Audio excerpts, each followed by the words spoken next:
Siapa orang yang paling capek yang lu itu kenal? Capeknya ini bukan secara mental, tapi secara fisik. Jadi setiap kali dia bekerja, ya dia kerja keras banget secara fisik, tapi pulang-pulang dia itu udah nggak ada energi atau tenaga lagi. Padahal ya kita dari kecil itu selalu diajarin sama satu equation ini, dimana orang yang kerja keras itu sama dengan kaya. Orang yang capek, ya itu sama dengan akan mendapatkan hasil. Orang yang disiplin itu pasti naik level. Tapi menurut gua sekarang di ekonomi zaman sekarang ya, di keadaan Gen Z sekarang gitu, ini equation ini atau pola ini udah nggak berlaku sama sekali.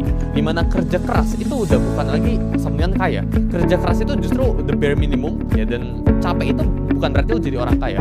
Capek itu justru lu jadi orang yang paling bawah. Dan ini yang nggak pernah diajarin di sekolah ya, dimana sekarang orang yang bekerja paling capek, orang yang bekerja paling keras itu justru akan jadi orang yang paling stuck atau orang yang nyangkut di hidupnya. Nah sekarang pertanyaannya, lu yang bagian mana? Ya lu di level 1 atau level 6? Again, nggak semua orang itu harus ke level 6, tapi at least lu bisa keluar dari level 1 sama level 2. Level pertamanya itu tenaga. Dan dalam video ini gue pengen breakdown ke kalian secara detail, karena video kemarin itu nggak cukup tentang level menghasilkan uang pakai tenaga kalian, dan gimana cara kalian naik level ke level kedua. Gue kemarin bilang ya, kalau 99% orang itu nyangkut antara di level 1 atau di level 2. Level 1 itu tenaga, lu menjual tenaga lu untuk mendapatkan uang. Linknya itu ada di deskripsi bawah kalau lu pengen nonton videonya dulu. Jadi lu sama jumlah bekerja keras lu itu nggak ditranslate atau nggak punya korelasi dengan seberapa kaya lu. Karena kalau bekerja keras itu pasti sama dengan jadi orang kaya, maka yang gue bilang tadi, kuli, tukang bangunan, ojo, dan sebagainya. Kalau kita bilang ini lu gitu ya, di umur 20 gitu ya, versus lu nanti di umur 30, nanti ada lu lagi di umur 40, lu lagi di umur 50 ya. Ini tenaga lu atau yang lu bisa jual jadi semakin berkurang. Mungkin sini lu dibayarin $10, tapi gara-gara lu semakin tua ya, tenaga lu ini semakin limited.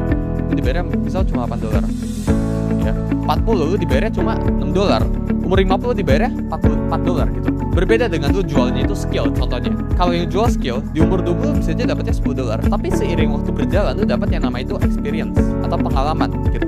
Jadi ini bisa aja lu dapatnya $12, sebelah sini dapatnya $14, sebelah sini dapatnya $11. Jadi ini skill ya, ini tenaga. Orang yang tenaga ini itu nyangkutnya itu sini, karena mereka itu punya satu masalah yang sama. Selanjutnya, orang yang berada di level 1 ini itu berada di kurva substitusi ya, dimana orang-orang ini itu sangat gampang buat digantikan.